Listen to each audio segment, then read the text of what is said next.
సిగ్గానిపిస్తా ఉంది వాళ్ళు మాట్లాడుతున్నటువంటి భాష, వాళ్ళు మాట్లాడుతున్నటువంటి విధానం. ఇవాళ ఈ సోకాల్ పేరు నాని గారు చెప్తా ఉన్నాడు.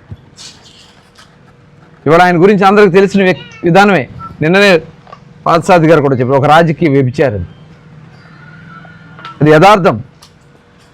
ఇదే మచిలీపట్నంలో జగన్మోహన్ రెడ్డి వచ్చినప్పుడు డయాస్ ఎక్కి మాట్లాడిన వ్యక్తి పేరు నాని కాదు ఆ రోజున. ఆ రెండో రోజు వెళ్ళి మచిలీపట్నం పోర్టును కూడా తాకట్టు పెట్టి విప్పు పదవి తెచ్చుకుంది వాస్తవం కాదా? మరి ఆ రోజున కాంగ్రెస్ పార్టీ తండ్రి ఉండగానే నువ్వు అప్లికేషన్ పెట్టినట్టు వ్యక్తి పేరు నాని కాదా? రాజకీయాల గురించి వీళ్ళు చేస్తున్నటువంటి విధానాన్ని ప్రజలు కూడా గమనించాలి. ఇలాంటి వ్యక్తులు మాట్లాడటానికి అర్హత ఉందా? ఇట్లాంటి వ్యక్తులు ఈ రాష్ట్రంలో తప్పుడు ప్రచారాలను చేయడానికి ప్రయత్నం చేస్తూ ఉంటే ప్రజలు కూడా గమనించాలని చెప్పి ఈ సందర్భంగా కోరుతా ఉన్నా. పేర్ని నాని ఎలాంటి వ్యక్తో ఇవాళ రాష్ట్ర ప్రజలందరూ కూడా గమనిస్తూ ఉన్నారు. అధికారులకి కులం పెడతాడు, కులం పేరు పెట్టి.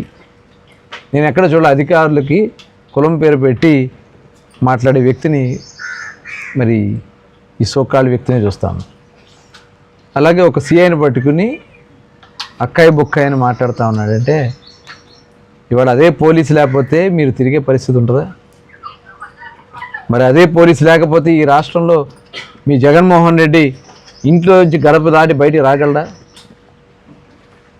ఇవాళ పోలీసు వ్యవస్థ పటిష్టంగా మీరు చేసినటువంటి తప్పుడు కార్యక్రమాల వల్ల కొంతమంది అధికారులు మీకు సరెండర్ అయిపోయినటువంటి వ్యక్తుల వల్ల పోలీసుల యొక్క ప్రతిష్ట దెబ్బతింది తప్ప పోలీసులు ఇవాళ చాలా అద్భుతంగా పనిచేస్తూ ఉన్నారు.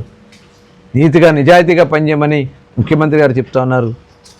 ఇవాళ పోలీస్ డిపార్ట్మెంట్ని కూడా రివ్యూ చేస్తూ ఎప్పటికప్పుడు ఒక చక్కటి సుపరిపాలన అందించే విధంగా శాంతి భద్రతలు కాపాడుతూ ఆడబిడ్డలకి మాన ప్రాణాలను కాపాడుతూ ఇవాళ మీరు పెట్టినటువంటి గంజాయి డ్రగ్స్ నుంచి ఈ రాష్ట్రాన్ని కాపాడుకోవడం కోసం అహర్నిశలు కష్టపడుతున్నటువంటి వ్యక్తులు పోలీస్ వ్యవస్థ.